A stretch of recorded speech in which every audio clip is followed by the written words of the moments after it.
Okay, so I'll call the meeting to order and read the announcement. Pursuant to Chapter 107 of the Acts of 2022, this meeting will be conducted via remote means. Members of the public who wish to access the meeting may do so in the following. Join the Zoom meeting information in the agenda. No in-person attendance of members of the public will be permitted, but every effort will be made to ensure that the public can adequately access the proceedings in real time via technological means. In the event that we are unable to do so for reasons of economic hardship and despite best efforts, we will post on the Westborough Public Library's website an audio or video recording, transcript, or other comprehensive record of proceedings as soon as possible after the meeting, and this meeting is being recorded. So, meeting call to order. I don't think we have any meeting minutes to approve.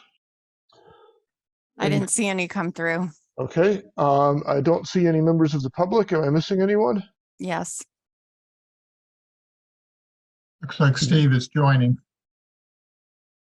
Oh, okay. Yeah. Steve Larry. Larry. Yep. Hello. Hi, Steve. Good afternoon. Good afternoon. So we're just kicking off the public forum. Steve, you have anything you want to say? I just wanted to reiterate from the town meeting the other day that the options that we offered are good ones to consider. You know, either do base repairs, maybe do base repairs and some reconfiguration, or build a new library at a different site and apply for the a grant in the 2023 grant round. From people I talked to, they seem to want to have a project that didn't cost so much, and so I would say maybe the first two options would be more palatable to the taxpayers, and that's all I wanted to say. And I'd like to be involved in the process if I can, as well, because the library does need some work, and we should do that work. Great. Ed, can I say something about the grant round? Sure. I don't know, Steve, if you participated in any of the public hearings that the Mass Board of Library Commissioners did when they were doing regulatory changes in October, November. But they mentioned about the 2023 grant round. And this was a little disappointing that this didn't make it into your presentation, that they will be awarding a total of 5 grants in that grant round. And there are 40 municipalities across the Commonwealth that have indicated interest in applying. So for us to turn around after everything that has happened in town with this project and apply for a grant, there is absolutely zero incentive for them to award us another grant. There are 40 other communities out there that deserve that money more than we do. The way all of this went down and all of the misinformation and wrong information that you put out there. So we will not be applying for the grant in that round. I have no appetite for putting all of that work into a grant to have it torpedoed at the last minute. So that's all I'm going to say about it. But that's the actual fact of what is happening with the grant round, and we will not be pursuing one. Well, they won't ever accept one from us again. They have waiting lists that are 12 years long. I don't know why they would. Let me jump in here and say, in addition to those things, it's pretty clear from the town meeting that the town doesn't have a lot of appetite for an expensive library project. Correct. And I kind of think the MBLC would want an expensive library project. They were pushing. They're pushing for. They want us to give. They want us to give. If we're going to accept grant money from them, they want us to provide the library that Westborough needs, and that was determined through our original needs assessment and through the building program document, which was written by the building committee at the time and the experts who have training in engineering, architecture, and building design. It's not the MBLC telling us that you have to do a building like X size. I don't know where the statement came from that the MBLC requires a library to have 1 square foot per capita, but that's just completely false. I asked my Didn't building say that. consultant about that, and she said absolutely not. They never have said that, and they never would say that. So I don't, No. it's things like that that are just Can I respond? like, I'm not sure we should listen to you That's the anymore, average, Steve. that's the average size of a library in Massachusetts, 1 square I foot. think we should be per going through person. the chair. Yeah, going through the chairman. Let me jump in. I want to point out to all the committee members that Steve is a member of the public and has every right to be participating in this meeting. On the other hand, I don't think we need to argue back and forth over what the MBLC wants to do. Steve, do you have any argument with that? No, I'd just like to say, though, that I think they would reconsider giving us a grant if it were on a different location. Why wouldn't they? why would They they? don't reconsider. And they Because don't it's a different reconsider. Don't This reconsider either. Grant round is over. This That, is Okay, this is hold out on, of hold on. control, Stop. guys. Stop. Point of order, Ed. Stop. Ed, Go ahead. I had a point of order there. as the chair of a town committee, you can determine when the public speaks and when they don't. The public Okay. has the ability to come and listen to the meeting. It's an open meeting. They don't have the right to speak at the meeting unless the chair authorizes it, a public discussion. May So I respond? it's your decision, Ed. Steve, let's have one more response, and can we not? Let's not have an argument here. Yeah, I'm Steve, give your not response, trying to and have let's an move on to the argument. next things. Yeah, no, I think I was talking at least as much as the committee. So, Okay. Pete, he did recognize me and asked me if I had anything to add. And I agree, and I'm giving him some advice in regard to Okay. his Yeah. authority as the chair. okay. Any other comments from the public? I see 3 members of the public here. Two other members of the public here. Just wave your hand or speak up if you have something. Hi, Ms. Kong. Yes, I just wanted to thank the people from the library corner who prepared a magnificent program, especially Ms. Amiot's graphics. I could read them from the rather fuzzy screen in the gym. And I hope that the people who came out to vote for or against it will take the opportunity sometime to stop by the library, get a card, start using the collection a little more. I must admit, I haven't been using it as much in the last couple of, I guess we could call it COVID years. But anyway, a great thank you to all of you for what you have done, and let's move on to the future together. Thank you. Ed, can I say something? One thing. I would like to give credit to Christina for her assistance with the graphics. I told her that if we put numbers or words on the slides, they needed to be big and bold, and she did an awesome job helping get that prepared. Happy to help. You did a great job. Really Thank you. wonderful presentation. Thanks. Thank you. Anything else? Okay. In that case, Maureen, I didn't find my copy of the agenda. What's the next item on it, if you would? We were just discussing our plans going forward. Okay. So I'm going to use my prerogative of chair and list what I think our options are. Some of these, I'm going to name every option I thought of, and some of them are bad, sort of in the spirit of brainstorming. One is the base repair we've already talked about, fixing the problems that exist in the library, just sort of the technical problems. One is what I called renovating the existing envelope or in the existing footprint. So this would be rearrangements and tweaks and things to the current library to enable us to meet the needs of the town better without any expansion or major building footprint. One option, which I'm going to shoot down myself, is to expand on site. I think the town meeting shut that down for us, and it will be a long time before any of us want to bring that back.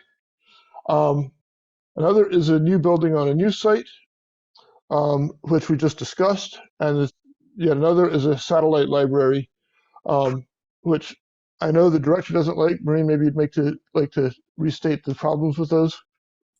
So the satellite library idea, if there is some fictional future community center that's located in another part of town, it would be fantastic at that point to have a branch location of the library located in that building. If that ends up being part of the plan, I don't know if it will, if people will be interested in that or not, but as like a second location. But there was an idea floated, and it comes up from time to time when people are, trying to think outside of the box and think of different ways to do it. And one of them that always comes up is doing a children's library that is in a separate location from the rest of the library.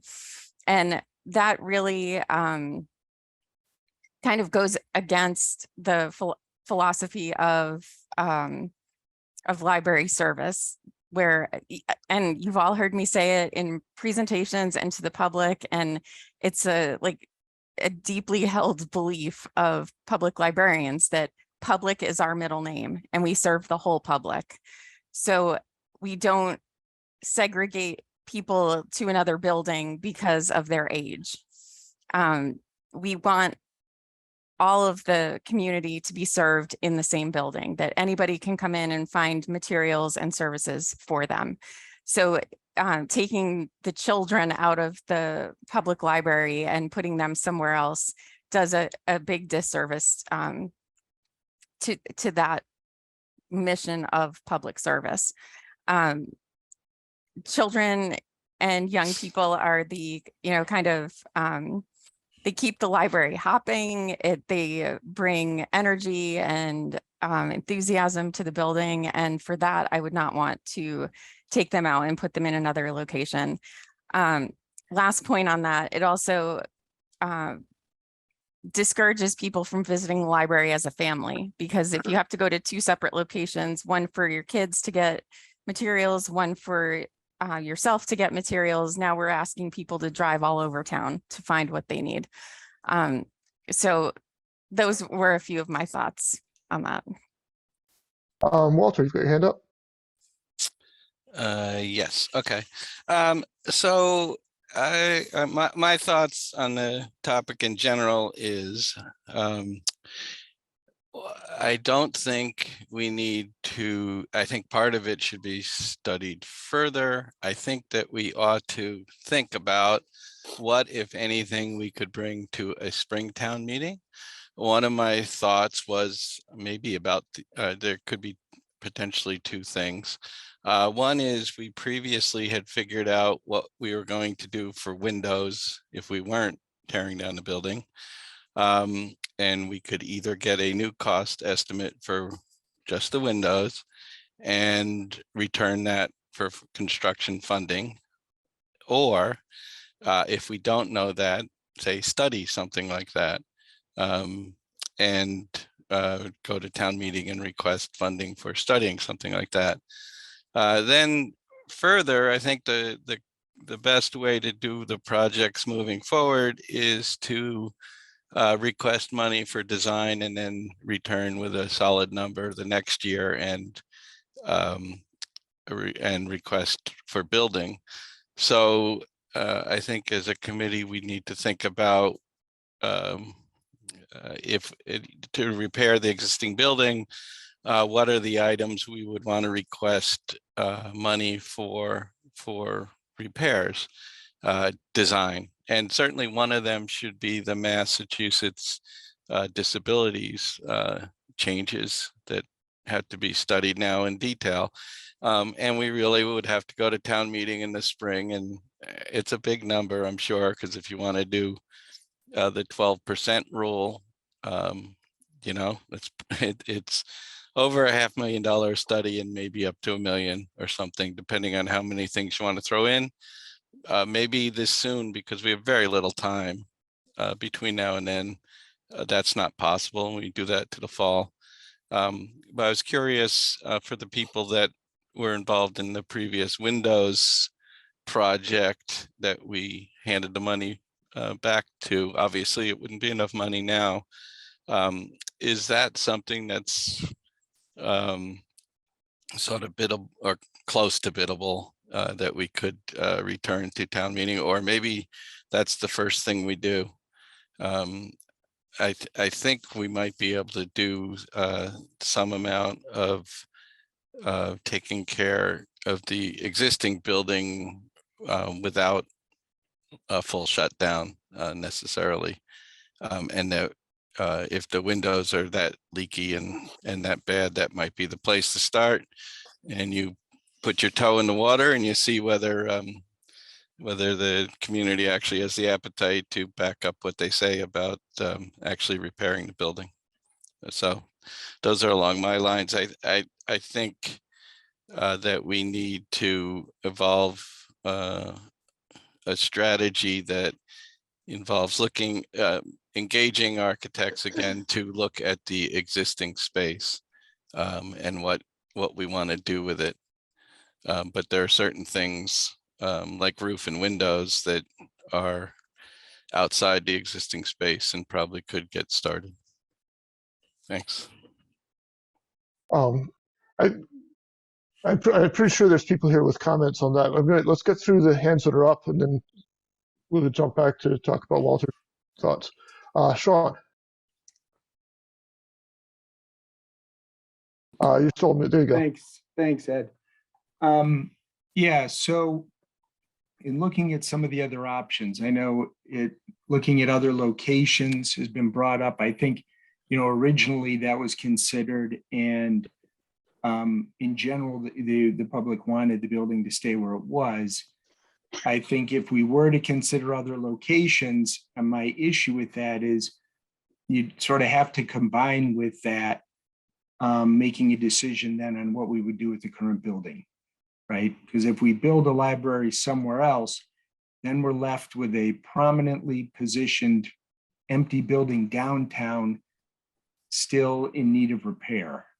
And that would eventually become a tremendous eyesore if some other plans weren't made for it. So I believe we still need to consider the cost of something being done there, and then exactly what would be the use of that building, because I don't know that it would make sense to not have the building there. So I guess those are my concerns about choosing other locations. And it did come up in a couple instances, and I know it is considered to be, and I'm sure it is by itself a less expensive option, but when you consider it along with, then still having to do something with the current building, I think it becomes less attractive. I would also mention that I do agree with Walter that we need to do some sort of assessment and bring something, I think, to the annual town meeting related to the library. And maybe it is a request for money to do that actual full base repair estimate, and get recommendations related to that, from somebody. So, it's unfortunate. Clearly doing nothing, I don't think is appropriate. So that's what I had to say about that. Thank you. I apologize. I'm going to need to jump in a little while. So. Okay, thank you. Lee? Yes, thank you. I agree with everything that's been said so far, except Mr. Boudelaire's comments. I think one of the things we should put back on the table, which is not a renovation of the library, but can meet citizens' needs, is having a robust bookmobile program again. My husband drove the one that Spags donated to the library in the 80s, and it was crowded all the time, every place they went. People loved it. And I think it's an adjunctive, got it well established, something that could help offset space needs when we're doing renovation, if you have something mobile going out. And I bet they have really terrific mobile library vehicles now, much nicer than they had before. So it's just something to put on the table for the future. especially meets children's needs, but it meets whole family needs because you go to a home and everybody's at the home. Thank you. Okay, Maureen? I kind of agree with the direction that Sean was thinking, that so my thought was to work with Lamoureux Pagano and Vertex to come up with a price that of what it would cost for them to study the current building, reassess what the issues are, and do the design work for the repairs and renovations that are needed in the building now. Get it to the schematic design level so that it would be able to be estimated, and then be able to go back to town meeting again. I don't know if that would be next fall or spring of 24, when that would be, but to bring it back with a number to do the entire project.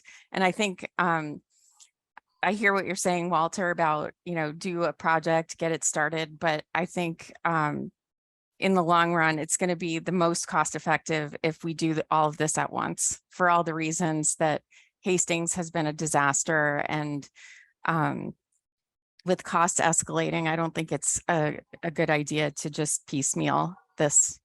I don't really want to spend the next 10 years doing one project after another. I think it would be for the town, the taxpayers' benefit, but for the library users' benefit as well, to just do everything all at once and get it done up to code and ready to go. I'm going to jump in with a point of what I think is fact. I've looked up the building code with regards to ADA compliance, and it is that the threshold for having to get the whole building into compliance is if you spend 1/3 of the assessed value of the building. And the assessed value of the building, looking at the assessor's website, is just a little over $1 million. So if we spent over 300 grand or so, say if we spent 400,000 on any piece of repair, we would then have to get into full compliance. And the windows were 150,000 or so 10 years ago. It would not surprise me at all if they go boing right over. Just doing one of the various projects we have would push us right over that limit. So I'm aligned with Maureen in this. I think we should get an integrated estimate for all the work that needs to be done, and do the studies that are needed to do that, and then we'll know more. Have some hard data. Sorry, Bill, I cut you off there, but go ahead, please. No, that's fine. But so what I want to say is similar to what Maureen is saying, and includes most of the rest of Walter, Sean, etc. But I think the added thing, Maureen, is to go back into what we initially came up with and take, which I'm sure Lugano would do for us, is take what's needed in an up-to-date library and include that in our initial scope. And then they take the scope and fit it to within the building that we have. And that way we start, and like you say, we're incorporating all the windows, et cetera, that need to be done, and not doing it piecemeal. I feel as though that building, and I'll wait for our experts to say, but that building, in order to do windows, by the time you pull back and find space enough to work to get windows accomplished in the various sections, we will be shutting down a great percentage of it. At the same time, we don't go back to looking at what a good scope of a building, a library building, should be in today's world, and a little bit looking ahead, then we may be putting a window in that we find after we studied a little bit further, we didn't want a window there because the design may not fit that. So I think we have to look at the whole building. And that encompasses a lot of what Ed and a lot of the rest of you have said. Thank you. LPA? Excuse me, one more thing. Oh, sorry. Somewhere, I think we need to find out where in the community, Maureen, we stand now where we're in this hiatus, do we drop back and the other buildings that have been talked about are coming ahead of us?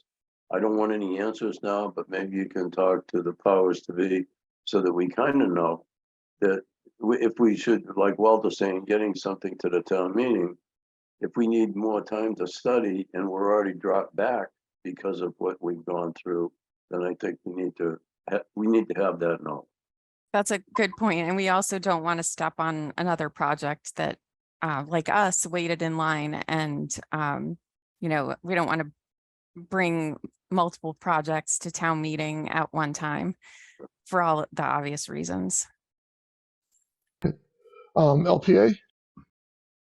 So Ed, I just wanted to clarify on the access board thresholds. In 2016, the assessed value of the building was about $530,000, and 30% of that was about $159,000, and that was the threshold then. I don't have at my fingertips the current assessed value, but I'm thinking $1 million may be the building and the land combined. You may be correct. I think the building has, it's gone up, but I don't know that it's gone up to $1 million. My recollection, it was somewhere around 600,000 something. But the access board also looks at any 3-year period. So if you go over that 159,000, or call it round numbers, $160,000 in any 3-year period, then you're required to bring the entire building up to full accessibility, just like, it were a brand new building. So it's a relatively small amount. It's you could maybe paint some rooms for that. You won't be installing windows or replacing door hardware, or the things that, toilet room modifications and requirements. The other thing I just wanted to comment on was, when you talk about the scope of a renovation project, really that's up to you what that renovation project is. And, there may be line item scope items that have a different priority. So, in a case like that, we generally try and prioritize things into like one of 3 categories. Those are and they're things that are first one would be current code violations, things that just have to be fixed. Absolutely, like your electric room. You've got water lines in there that absolutely should be fixed. Then there's the second level of priority, which is, things that should be done. And then the third level of priority is discretionary items. But what you'll find, and what we've found in our experience with renovations, is that as you start to do these projects, as you start to do these small projects, they trigger other work. So you can start out with an accessibility project that then will trigger a fire suppression system. And then the addition of the fire suppression system, the piping with water in it, has gravity loads on the structure. So then you're looking at the structural system and upgrades to that. So it can be kind of a snowball effect. Just wanted to clarify on the access board. Eric, I have a clarifying question. The 30% rule is for ADA. Does the same rule apply for other code issues? Electrical codes and structural and all, or how does that? Is there a specific trigger for those? The building code for existing buildings right now says that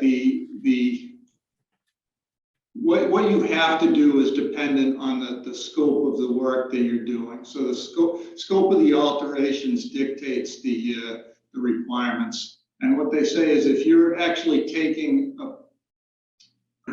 an element or a building component, a roof for instance, if you're taking that out completely and replacing it, then everything you do related to that project needs to comply with new code. If you're just repairing something, that's not the case. But if you're removing and replacing, it's different than just a repair. So it's, you know, windows that you'd be replacing, door hardware, you know, that sort of things, mechanical systems.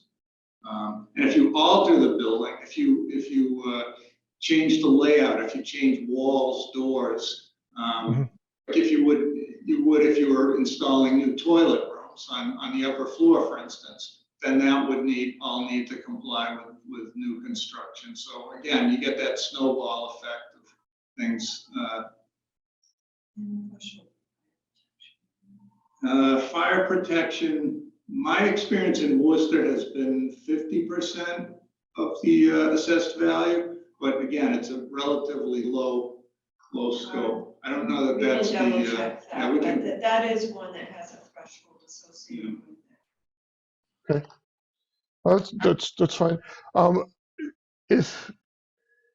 If we do in fact do an integrated assessment, like we're talking about, we'd want all of that to be in there. So let me go on to Pete.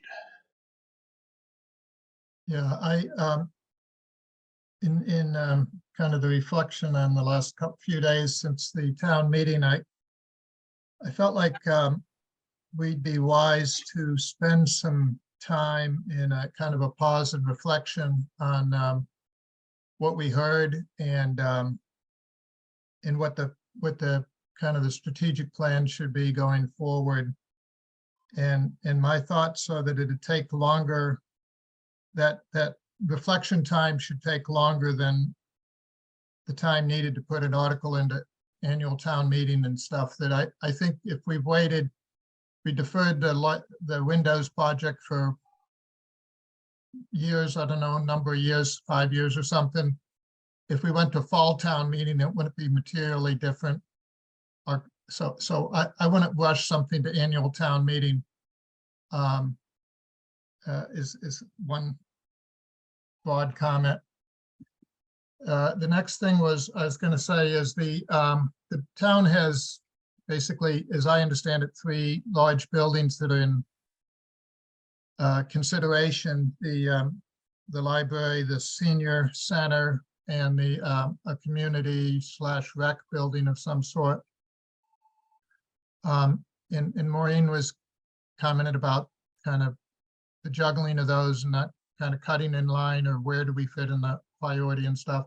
My thought was around, I wondered if there was a way to combine uses and have one larger construction project which takes off a couple of those needs in a kind of planfully combined design, and get efficiency by combining in a you know, maybe it's instead of 1 plus or 2 plus 2 equals 4, it's 2 plus 2 equals 3 because there's some efficiency, and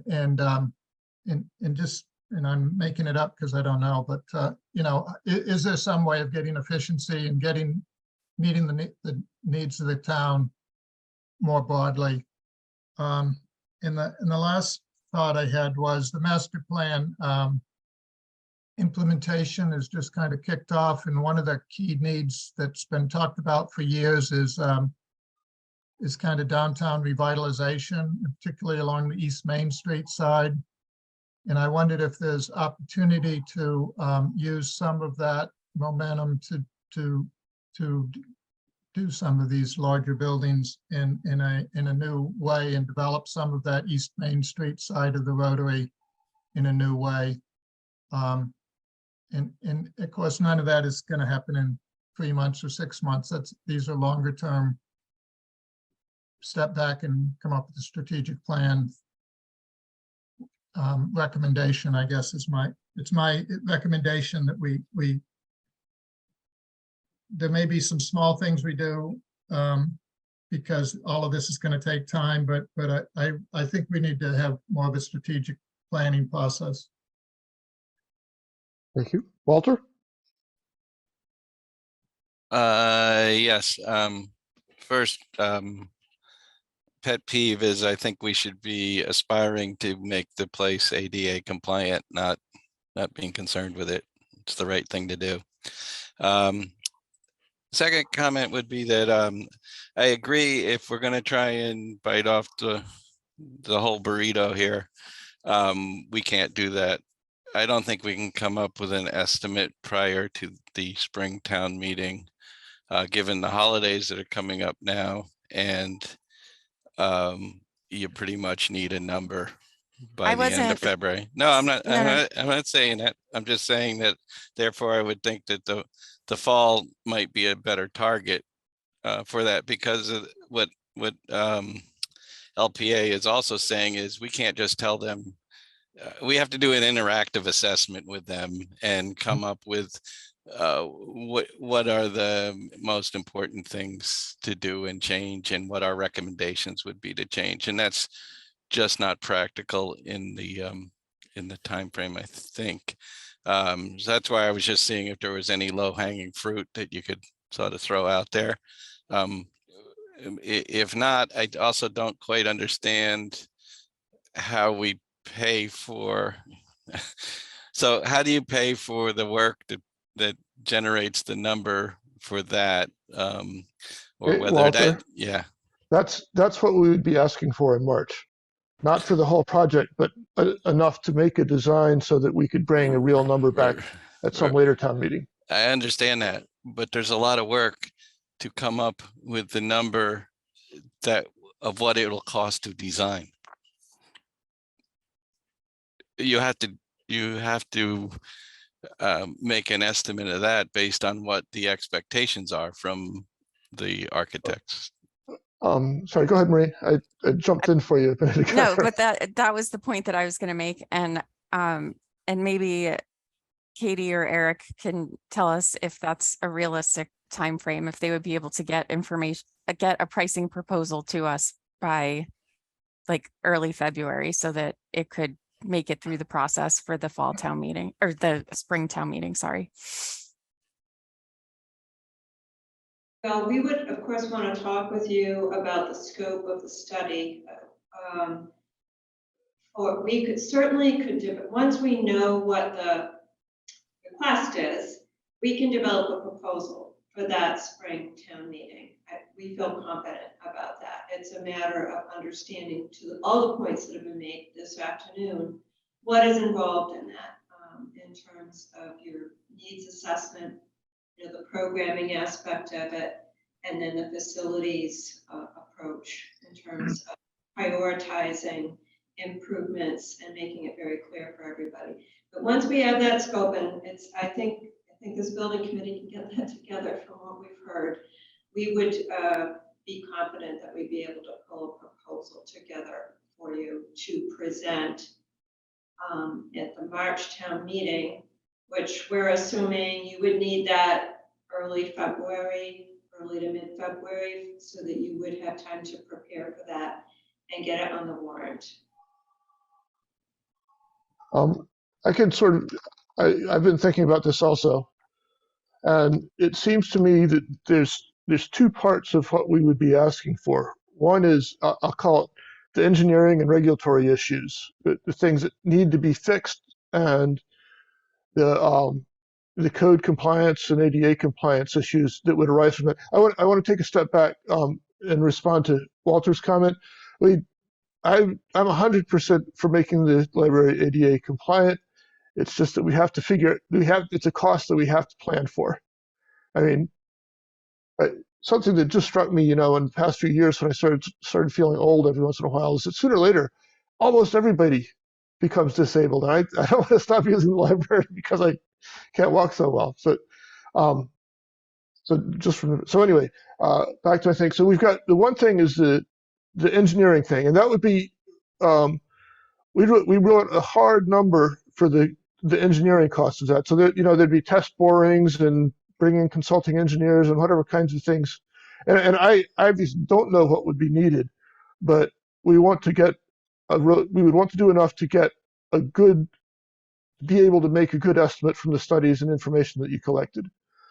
So that would be one part. The other part would be figuring out what, if anything, we as a library wanted to do in terms of rearranging or reconfiguring or so on.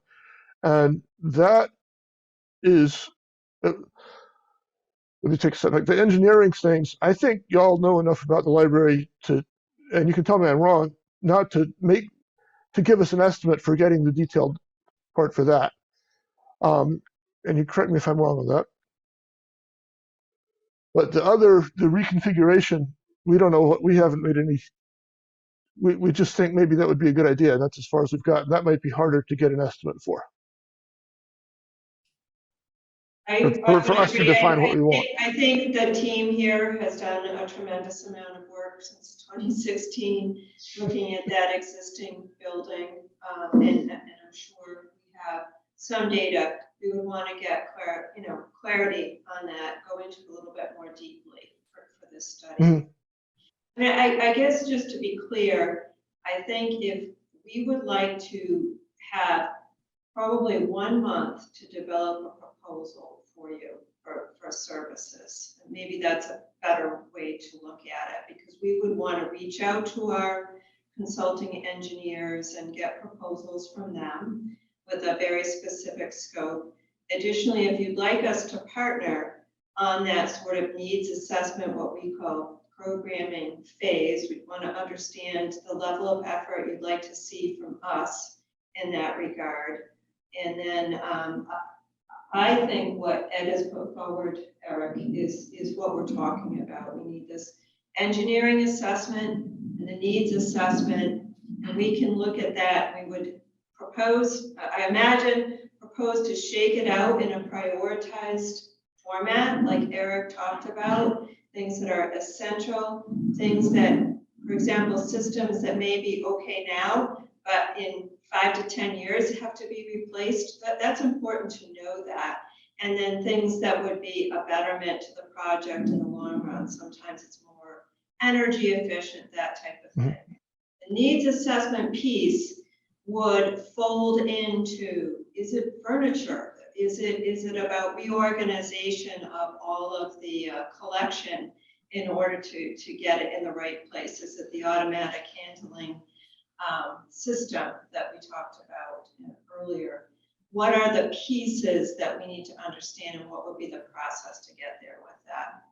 So I think if we had your thoughts on that piece of it, generally, this is our objective. If we understood your objectives, we could pull together a proposal certainly within a month in advance that we could work with you on.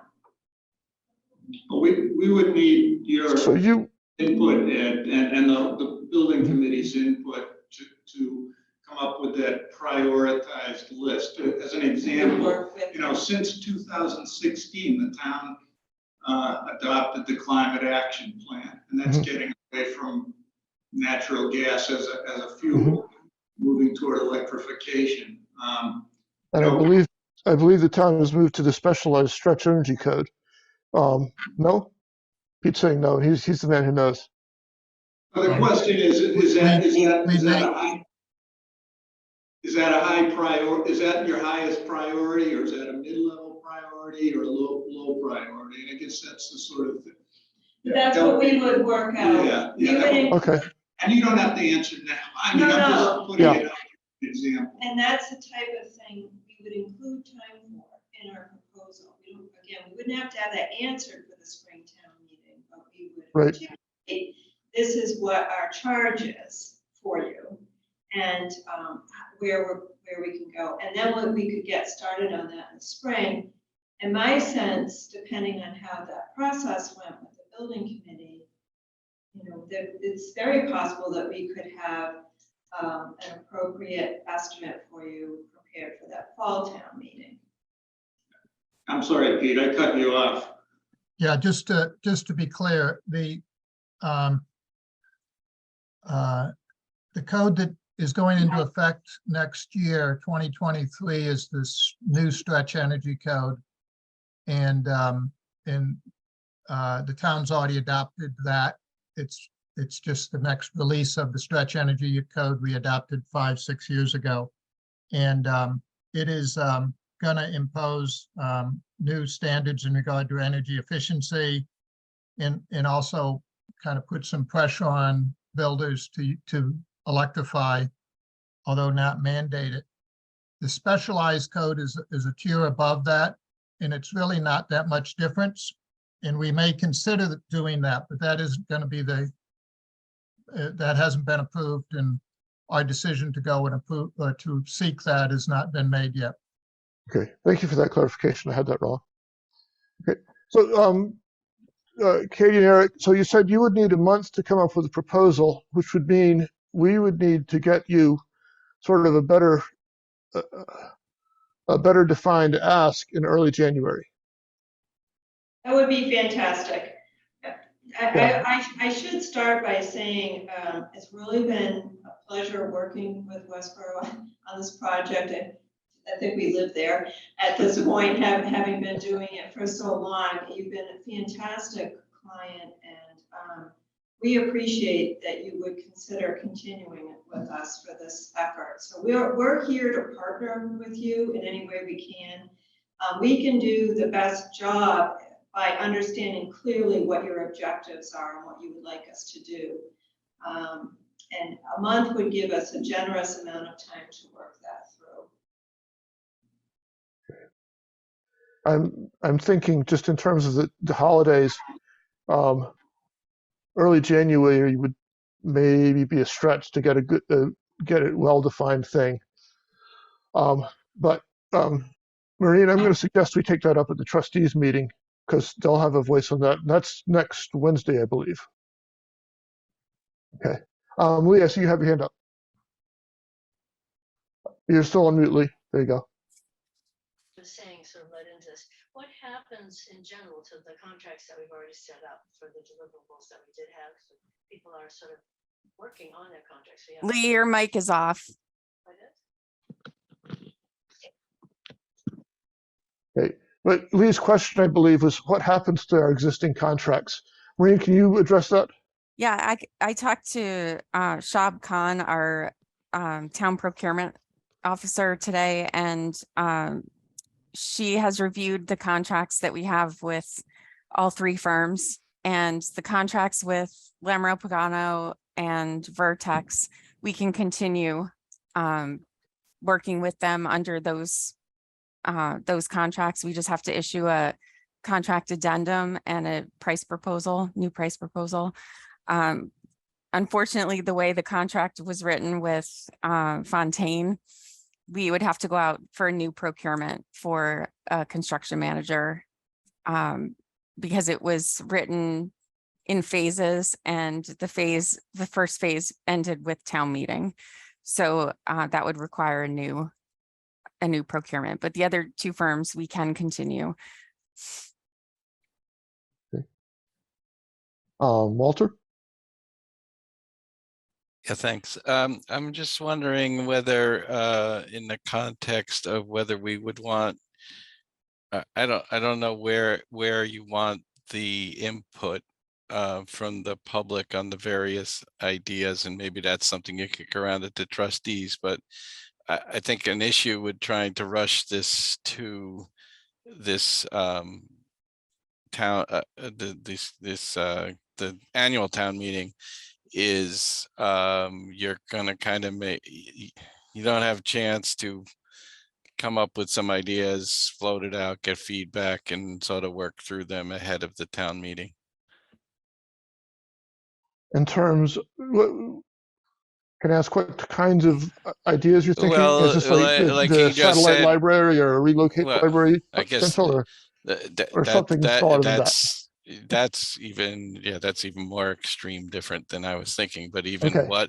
what are the things in a repaired library that that, like we just talked about, energy code or this or that, the other thing, you know, we're going to have to end up making a recommendation in the end, and I'm just a little concerned about that timeline, given we have to do this with public meetings and all of us have other things to do. So I'm not sure how many meetings we can fit in the first week of January. That's that's the practical side of it Indeed. to me. Okay, Pete, go ahead. I was just gonna quick say that point Walter was just making was the one I was trying to make earlier in regard to we've raised a great deal of consciousness in the community about the library and the renovation and the needs and so forth. And I think a public input process could actually be quite rich at this time, because there's a lot of discussion that has happened. And I would encourage us to take advantage of the energy that's been generated, both pros and cons, as we plan the next phase. Good, thank you. That makes a lot of sense. Maureen? I think the public input piece is really important. I think that's something that would be done after town meeting when the funding is approved, so that we have money to study the building and how the community wants it to be used. I don't know that the public input would be helpful in the way that you're describing for LPA to come up with their pricing proposal to do the work. I think it's, I don't know, maybe it's the chicken or the egg. But I think the public input piece is critical to the needs assessment. And I think we need to make sure we do a really good job getting that input, so that we make sure that what we're designing in the renovation is what people want. Okay. I was going to say that I think aligned with Maureen on this, that one of the things we could ask LPA to do would be participate in or the kind of public input sessions and things that we would need. And we would write that into the price. Lee, go ahead. Remember, we had a very successful charrette when we were trying to figure out what we should do with the state hospital. And we actually filled the cafeteria at the high school. I think there are about 25 tables with 6 or 8 people at a table. And I think that's a really good mechanism to use along with the consultants. And I'm kind of ambivalent on, should we strike while the iron is hot and people are very interested in this issue, or is there too much kind of acrimony and sort of tumult about it right now to go back? But I think we really do need to ask the people who said, oh yes, we love the library, we want to support it, we just don't want to spend this much money. We've got to hold them accountable to giving their input on what they think would be a reasonable way to do things. So I'm agreeing with what Maureen's saying. Bill?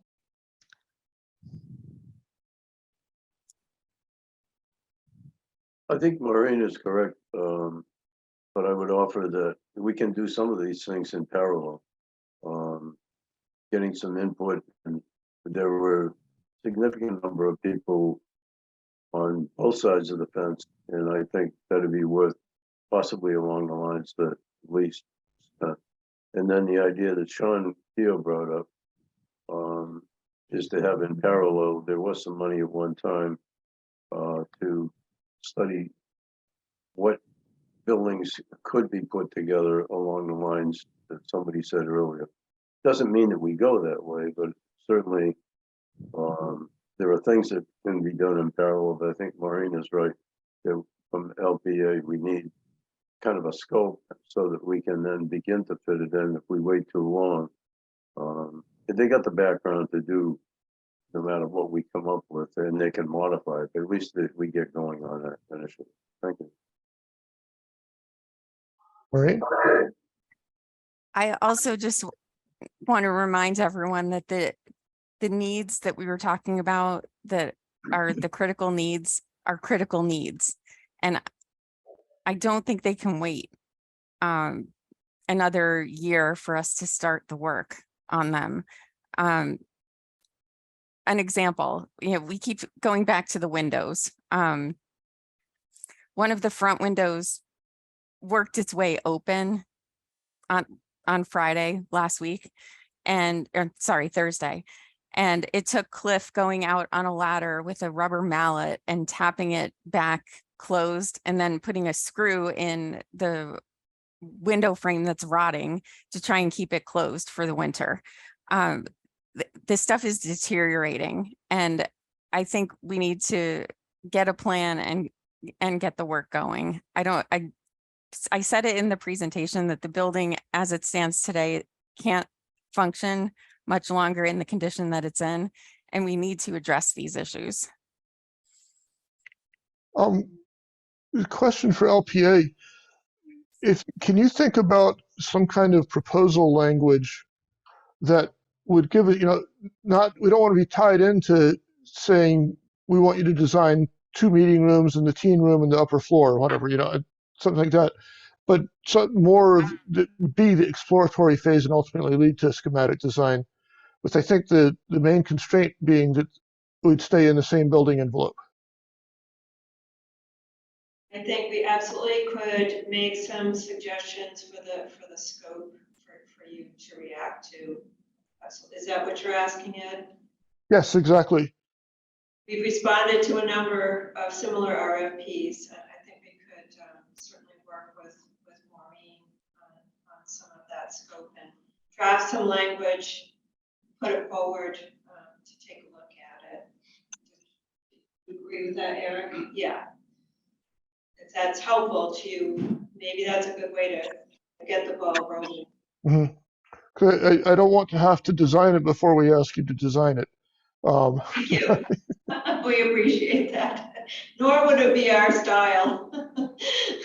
So, but on the other hand, I think getting the what I'm calling the engineering stuff, that's going to be an important baseline for other changes we may choose to do. I mean, we wouldn't want to stack 40 tons of books on a place that doesn't have the structural strength to do it. It's, to take a wildly hypothetical example, but okay. Any other comments or questions?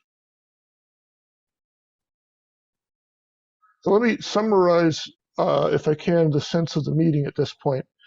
I believe that we would like to work with LPA to develop a request for proposal to do an engineering study and a needs assessment for the library that would maintain the existing building enclosure, but possibly rearrange things inside there. We would want that to cover all of the necessary repairs, the necessary repairs and any code compliance issues that would be driven by that, and also some way to explore potential other changes to address the towns and our patrons' needs. Did I get that reasonably correct? I'm not hearing any disagreement, but Maureen has her hand up. Yeah. I also just wanted to add that we need to make the request of Vertex as well for a pricing proposal, because we'll need OPM services for this. All right, good point. Yeah, because if it goes over $1 million, that's required by the laws. So I believe. Walter. Yeah, and also I just wanted to be clear whether that this would actually be all the design work, because my general sense is that people have been coming or switching, and maybe you can ask Christy about this, but I get the sense that we are coming now more with one town meetings to get the whole design done. So yeah, maybe the first part is what Ed said, assessment and thing, but that you want the design to get to the level that you have a solid construction estimate, because the next thing you go to town meeting for is the actual money to build, and you have to have solid numbers for that. And so I would just want to make sure that if we're going to go to town meeting, maybe the first 6 months are doing this stuff, but then we come to agreement that's what we want to do, and then they can really dig in and come up with, I don't know what the right percentage is, but I suspect it's probably a little further than we went last time. I would agree. I think a three-phased approach is at least what I'm envisioning. One, schematic design, which is what we're talking about right now. One would be get approval for that concept from the town, specifically in terms of another more money, more funding to take it to the construction design phase, and then finally construction design. I think you got to do it in 2 shots. So get to construction design and then build it. The build it is the second one. You don't want to go to town meeting 3 times for this. I don't have the energy. No, okay. That yeah, that would mean that that step 1 would be considerably larger than if we break step 1 is 2 and 3. Yes, but it also gives you better flexibility with timing, because town meetings generally happen only in 6-month chunks. Mhm. And you also you're committing to doing the design work. If I just think that way, and any unspent money is used towards the construction part of the project.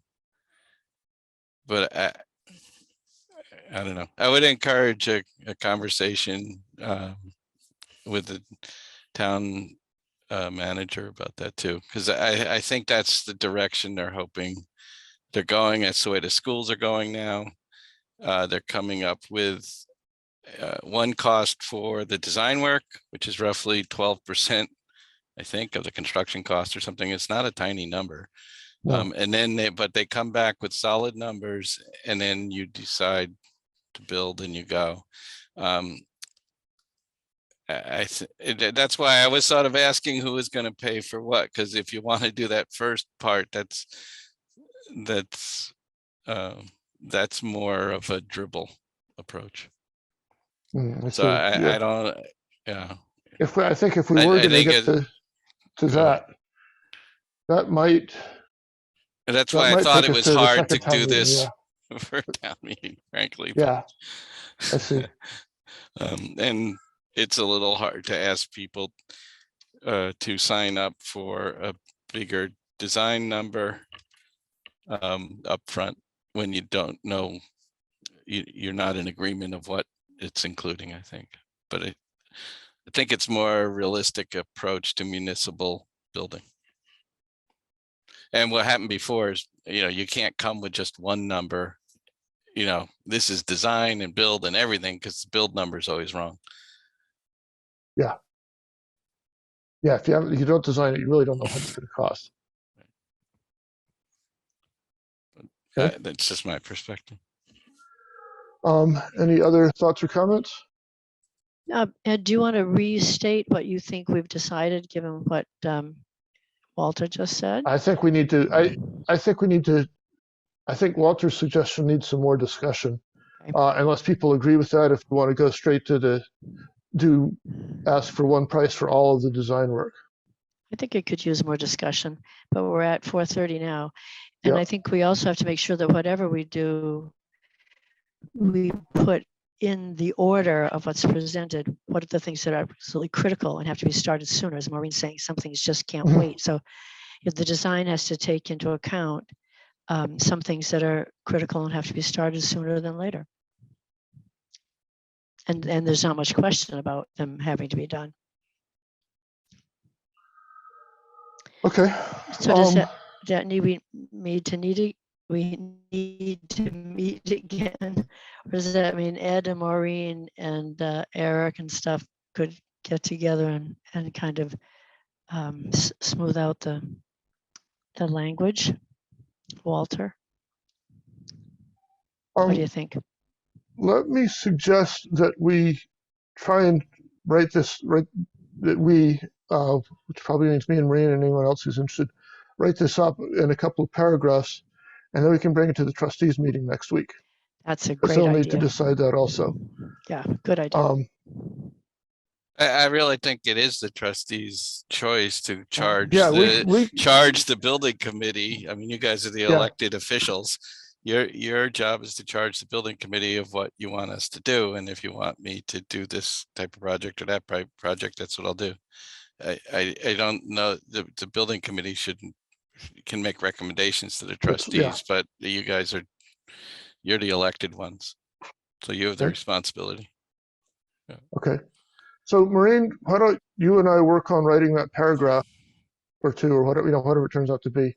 And then we can distribute it to the building committee and have something ready to present to the trustees next Wednesday. That makes sense to everyone? Go ahead, I think Pete. that sounds like a good, I do have a question when related to this, but want to make sure you close on that. But, go ahead. in the earlier discussion about the window cost and replacements and the threshold for triggering an ADA compliance, it seemed like almost any action taken would require ADA compliance. Is that correct? What we discussed and understood, spent 200, 300,000, we'd require full ADA compliance, and ADA might require $4 million or something. Right. Is that Pete, it's really Massachusetts Architectural Access Board regulations. That's actually part of the building code.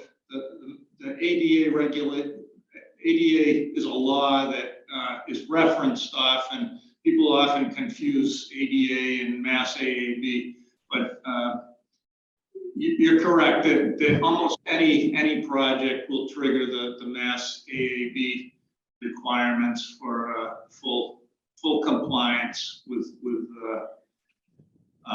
new construction regulations. So you can't kind of piecemeal the work. As soon as you start any pieces, you've taken on the obligation to do this larger Right. scope, billions of dollars of mass building accessibility requirements.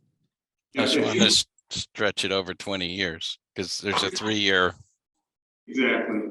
It's a 3-year summation of work. But it seemed like just the windows by itself would trigger it. Absolutely. That's quite likely, yeah.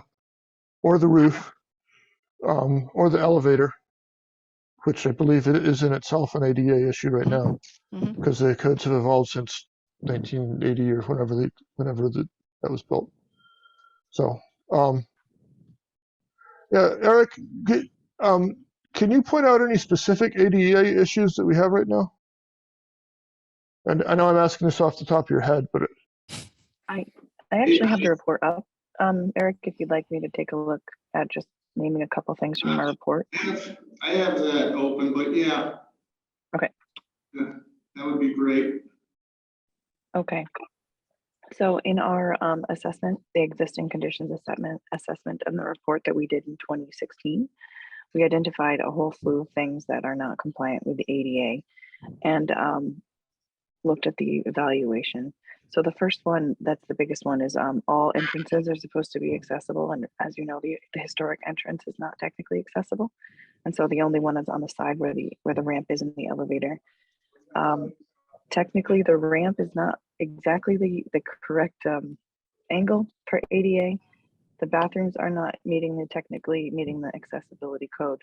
The distances in between the shelving stacks is too narrow to allow for proper accessibility according to the code. And water coolers and other such items such as that are also not accessible. Stair and handrails and ramp handrails are out of code. And also multiple doors, like for example, the bathroom doors and a lot of the different doors don't have the proper clearances to be fully accessible. And that's just a couple of things and I think that there's more. And Eric, I'm sure that you could probably add a couple more things on as well, but it's basically it's throughout the building. I think that gives us some examples, which is good to have. Okay.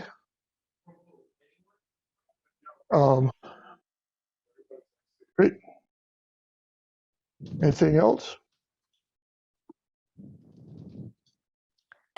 In that case, let me ask, let's see, is there any other business beyond that agenda item? Okay. In that case, let me ask when we should have our next meeting.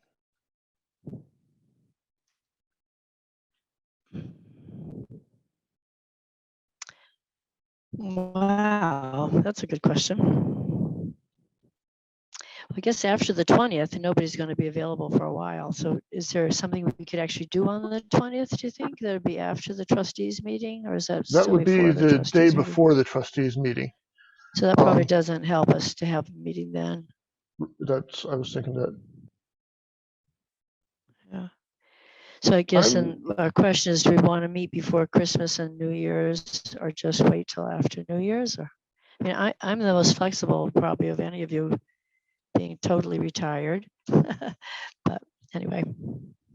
I'm inclined to want to suggest Tuesday, January 10th. That sounds fine. I could meet the 3rd or the 10th if you wanted to go a week earlier. Let's see, I can probably make the 3rd. It is getting kind of close, likely to miss some people, but I'm good either way. 3rd or the 10th. Any preference from anybody? Maureen, what works best for you? They're both good for me. If the 3rd works for everyone, I'm going to suggest we do the 3rd, just because if we're trying to get something to this Springtown meeting, we need that week will make a big difference. Yeah. Okay. Okay. So same time on Zoom on Tuesday, the 3rd of 2023. Yes. Well done. Okay. I move we adjourn, Mr. Chairman. Second. Okay. All in favor? Maureen? Amy, yes. Ed Baldwin, yes. Bill? Lenine, yes. Lee? Emery, yes. Pete? Beck, yes. Walter? Leslie, yes. Al? Gordon, yes. Okay, the meeting is adjourned. Thank you, and we'll be back together on January 3rd.